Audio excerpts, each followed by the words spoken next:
आज आप सीखेंगे मध्यस्थता की प्रार्थना के बारे में। क्या होती है प्रार्थना? जो एक व्यक्ति के द्वारा दूसरे व्यक्तियों के लिए की जाती है, या किसी देश के लिए, किसी देश के व्यक्तियों के लिए, या किसी एक व्यक्ति के लिए, या किसी एक बहुत सारे व्यक्तियों के लिए, या चर्च में आने वाले लोगों के लिए, या अपने रिश्तेदारों के लिए, या अपने नगर के लोगों के लिए, या अपने कलीसिया के लिए। वो ये नहीं सोचते मैंने इसके लिए क्यों प्रार्थना करनी, ये केड़ा बंदा मेरी चर्च आएगा, मैंने इसको वचन क्यों सुनाना, ये केड़ा मेरी चर्च में आएगा, ये केड़ा मेरे साथ जुड़ा हुआ है, मैंने क्यों इसके लिए प्रार्थना करनी।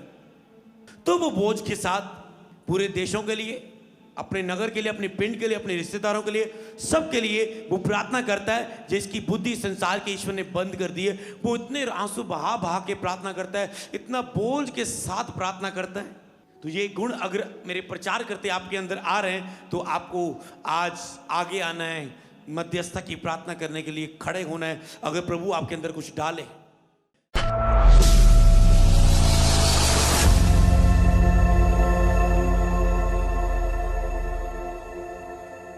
दानियल की किताब निकालेंगे, दानियल उसका 9 अध्याय, उसकी 3 आयत को हम पढ़ेंगे। इससे पहले कि हम इकट्ठे पढ़ें, आप बाइबल में खोलें, उसे नोट कर लें।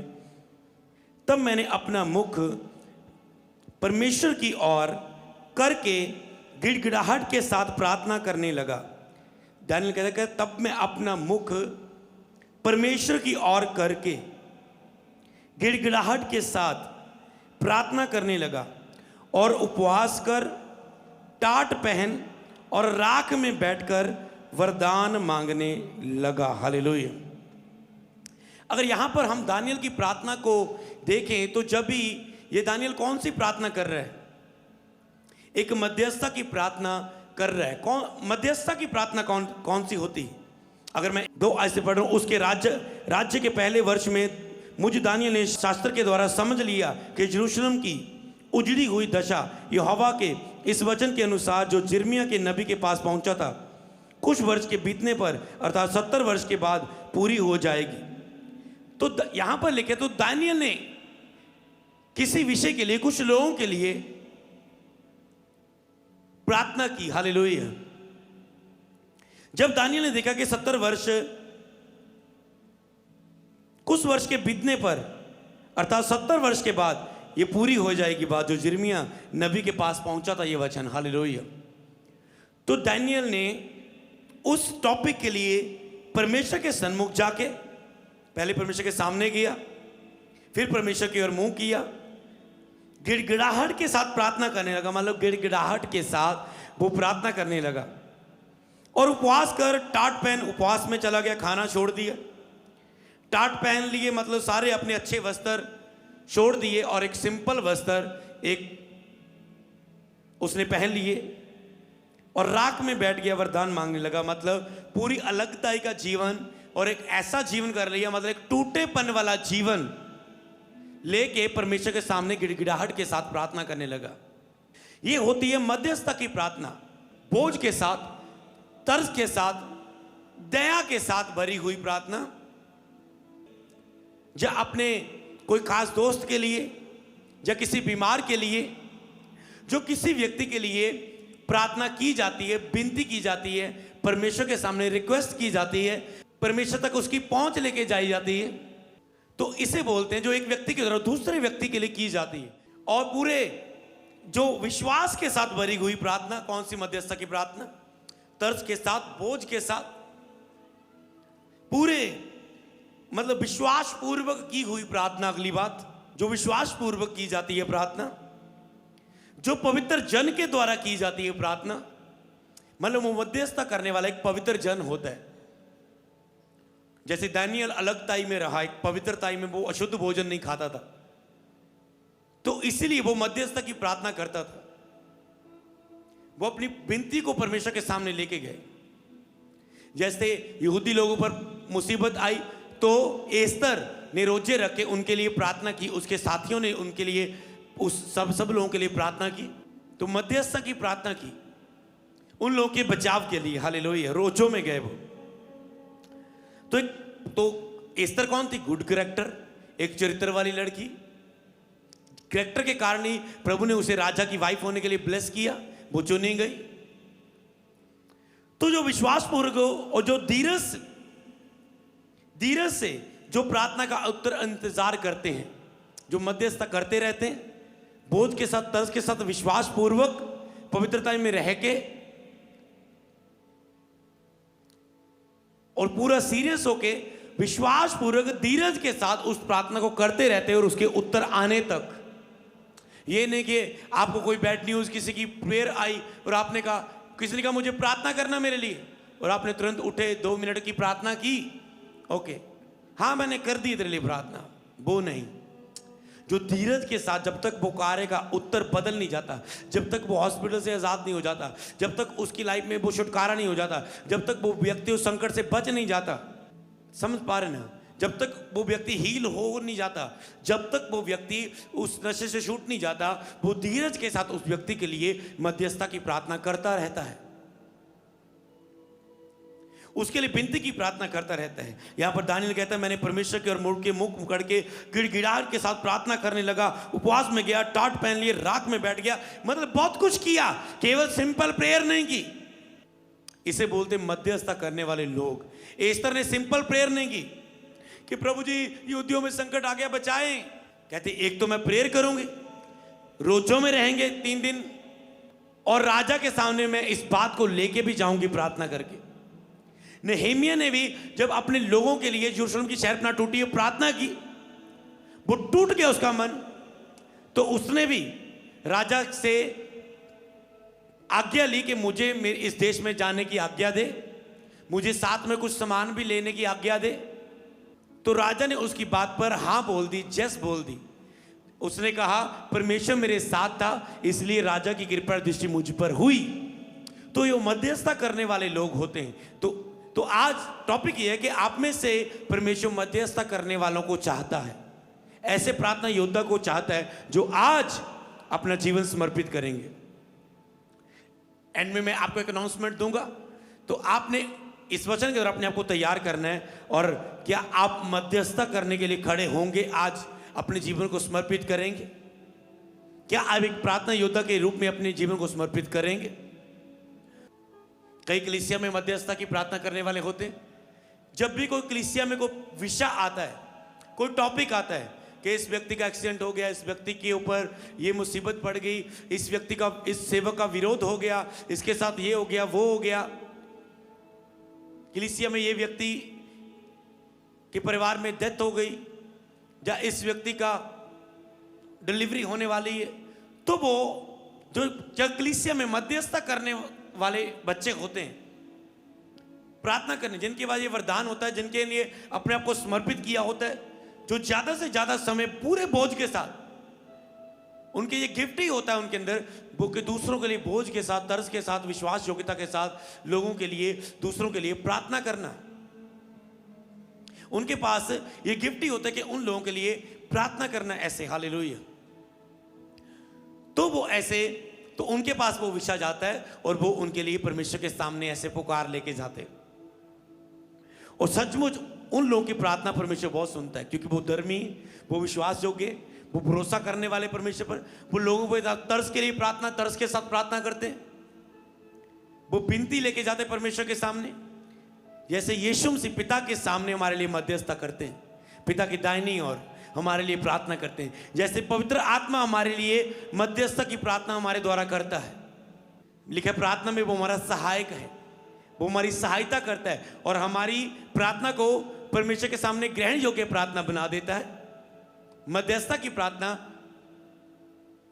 एक मध्यस्थता करने वाले व्यक्ति की प्रार्थना बना देता है परमेश्वर के सामने, एक आम इंसान की प्रार्थना को परमेश्वर की ओर से उत्तर आने वाली प्रार्थना बना देता है और सही तरीके से की जाने वाली प्रार्थना बना देता है पवित्र आत्मा, जैसे हम सहायता मांगते हैं।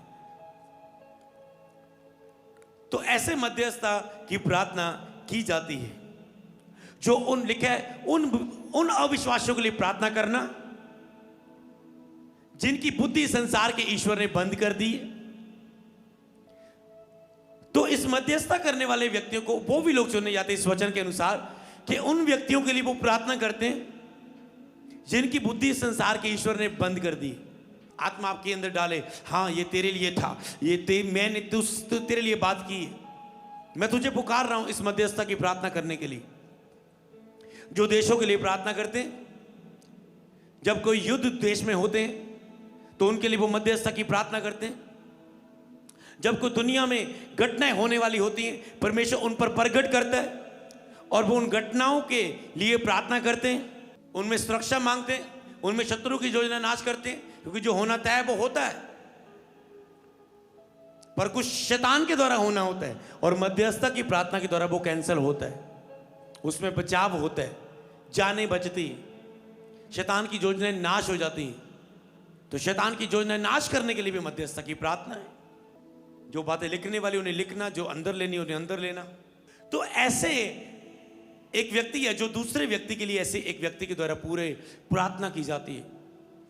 वो उपवास में रहते हैं और अलगता ही वो एक बिलीवर नहीं होते मध्यस्थता की प्रार्थना करने वाले कि बस सारा दिन सारा हफ्ता अपने काम में बिजी है, बस संडे एक चर्च मीटिंग अटेंड करनी और फिर सारा दिन अपनी इच्छा पूरी करना, अपनी जिम्मेवारियों में फंसे रहना, पारिवारिक जिम्मेवारियों में फंसे रहना, अपनी लाइफ, अपने सपने पूरे करने में बिजी रहना, अपनी फाइल, अपनी डॉक्यूमेंट लेके इधर उधर वीजा लगवाने के लिए घूमते रहना, या जॉब के लिए अपने सपनों को पूरा करने के लिए लाख कोशिश करना, पर वो कभी समर्पित नहीं है परमेश्वर के काम के लिए। पर कुछ लोग होते हैं जो संसार से अलग किए जाते हैं और वो केवल संडे चर्च नहीं आते, वो 2-3 घंटे रोज निकाल के केवल अपनी प्रेयर रिक्वेस्ट, एक तो होता है विश्वासी जो अपनी प्रेयर रिक्वेस्ट को करता है, वो मुझे शैतान तंग कर रहा है, बस प्रेयर करना, मैं प्रेयर कर पाऊँ 1 घंटा, मैं 2 घंटे प्रेयर कर पाऊँ,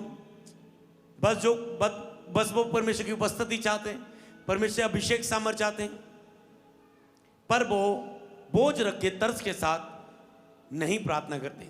जैसे नehemia के अंदर हलचल पैदा हुई, आज आपके अंदर हलचल पैदा होनी चाहिए मध्यस्थता की प्रार्थना के लिए, अपने जीवन को समर्पित करने के लिए। जैसे इस्तर ने प्रार्थना की, दानियेल ने अपने लोगों के लिए प्रार्थना की, मध्यस्थता की, उपवास प्रार्थना में जाके। आज आपके अंदर जैसे खुद यीशु मसीह ने मध्यस्थता की प्रार्थना की, दूसरों के लिए प्रार्थना की, परमेश्वर की इच्छा के अनुसार प्रार्थना की, तो आपको भी वैसा बनना है। तो वो व्यक्ति केवल जब टाइम मिला तब प्रार्थना करने वाला नहीं, वो हर रोज एक ठहराए हुए टाइम पर परमेश्वर के सामने जाता है और जो भी विषय उन्हें मिले, जो उसकी आत्मा में खुदा प्रगट करे, किसी ने नहीं बताया, तो वो उन विषयों को परमेश्वर के सामने प्रार्थना के रूप में लेके जाता है। याद रखो, जब तक पृथ्वी में परमेश्वर ने हमें प्रार्थना करने के लिए चुना है, जब तक हम प्रार्थना नहीं करेंगे परमेश्वर अपना काम नहीं करेगा, क्योंकि पृथ्वी में परमेश्वर ने अपना काम करने के लिए हमें प्रार्थना करने के लिए चुना है। वो कहते हैं तुम प्रार्थना करो, मैं काम करूंगा। बैठे बैठे कुछ नहीं होता, बैठे बैठे कोई नगर नहीं बचता। अगर आज इस नवा शहर में, जिले में एक बड़ी चर्च खड़ी हुई है, तो इससे पहले पुराने पास्टरों ने, जो सियाने हो चुके हैं, कई संसार से जा चुके होंगे, कई अभी भी सेवकाइयां कर रहे होंगे, जिन्होंने प्रार्थना की होगी, घुटने टेक टेक के चर्च में रोजे प्रार्थना घोषणा कर करके, फ्राइडे प्रार्थना घोषित कर करके कि फ्राइडे को उपवास प्रार्थना होगी, आप हमको प्रार्थना करनी, देश के लिए, नगर के लिए, पिंड के लिए, नशा करने वालों के लिए। तो उन्होंने प्रार्थना की होगी जे जिला, जे शहर बचाया जाए, बचाया जाए, बचाया जाए। तो एक टाइम आया कि उन प्रार्थना का उत्तर इस चर्च के द्वारा पूरा हुआ। हालेलुया। तो मध्यस्थता की प्रार्थना ऐसे होती है, की जाती है। जब हम भी देखते थे तो हम देखते थे कि ये लोग ऐसे प्रार्थना करते, ऐसे कैसे होगा, कैसे होगी ये चीजें। कई बार उनकी प्रार्थना पर जब कर रहे हो तो उनके बीच में बैठते थे, बिलीव नहीं होता था। पर जब हम एक समय उन्हें पूरी होती देखते हैं, जो आज पंजाब में हम विदारी देखते हैं, कि एक टाइम जब मैं मसीह में आया था, कोई एक मसीह बंदा देखने के लिए दिल तरसता था कि अपने पिंड में जाएं, किसी की बाइक पे क्रॉस लगाओ, उसके पीछे बाइक लगानी हो, जी जेम्स की वाला तो बंदा है, जेम्स की। हालेलुया। तो ऐसे खुशी होती थी, कोई पोस्टर क्रिश्चियन मिल जाए, फ्लैक्स लगी, देख के खुशी, दिल खुश हो जाता था, कहां मीटिंग होने वाली। पर उस समय के मेरे और आज के समय को मैं देखूं कि हर जगह मसीह लोग मिलते हैं। हम कहीं भी हो, कहीं भी जाएं, प्लेन में हो, कहीं भी जाए, कहीं तो मसीह परमेश्वर को मानने वाले लोग मिलते हैं। हर पंजाब में कहीं भी जाएं, गाड़ियों में जाएं, आपको साथ की ट्रैफिक में आपकी गाड़ी रुकी, साथ की गाड़ी में आपको दिखेगा क्रॉस लटका हुआ। समझ पा रहे हैं? तो ये उस समय जो प्रार्थना हो रही थी, बिलीव नहीं हो रहा था, पर आज हम उसका रिजल्ट देख रहे हैं। हालेलुया। समझ पा रहे हैं? तो ये होती मध्यस्थता की प्रार्थना, जो बड़े बदलावों को लेके आती है, देशों को बदल देती है, शैतान के राज्य को तबाह कर देती है, शैतान के कामों को नाश कर देती है। क्योंकि शैतान लोगों को जादू टोने करने के लिए कब्जा करता है लोगों पर, और दुनिया में गलत तरीके से काम करता है। जो महिमा परमेश्वर को मिलनी चाहिए वो मूर्तियों को और इंसानों को और कई चीजों को दी जा रही। सृष्टिकर्ता को छुड़वा के सृष्टि की पूजा करवाई जा रही, और परमेश्वर अपने लोगों को फिर बचाता जब आप मध्यस्थता की प्रार्थना करते हैं। शैतान का कब्जा इंसानों के ऊपर से टूटता है जो शैतान की सेवा करते हैं, जो शैतान के लिए काम करते हैं, जादू टोने और दुनिया में गंदे और बुरे काम और लड़ाई झगड़े, भ्रष्टाचार और बुरे कामों में जो साथ देते हैं, उनको बढ़ाते हैं, बढ़ाने में अपना हाथ देते हैं। वो सरकारों में, वो लोगों में, वो देशों में, वो अधिकारियों में। तो जैसे एक व्यक्ति मध्यस्थता में प्रार्थना करते हैं, ऐसे स्ट्रांग लोगों के जो शैतान के होल्ड हैं सरकारों पर, पदवियों पर, लोगों पर, जादू टोने वालों पर, वो टूटते हैं यीशु के नाम में। हालेलुया। तो ऐसे सब तरह की वो प्रार्थना मध्यस्थता वाले करते हैं। वो शैतान के गढ़ों से डायरेक्ट लड़ते हैं प्रेयर में, वो दुष्ट आत्माओं से लड़ते हैं जो दुनिया में काम करती है, कलीसियाओं में काम करती है। समझ पा रहे हैं? वो उन शैतानी आत्मा से लड़ती है जो लोगों का उत्तर प्रार्थना का आने से रोकती है। क्या आप उसके लिए अपने आप को समर्पित करते हैं? तो ऐसे आपको मध्यस्थता में प्रार्थना करने वाले बनना है।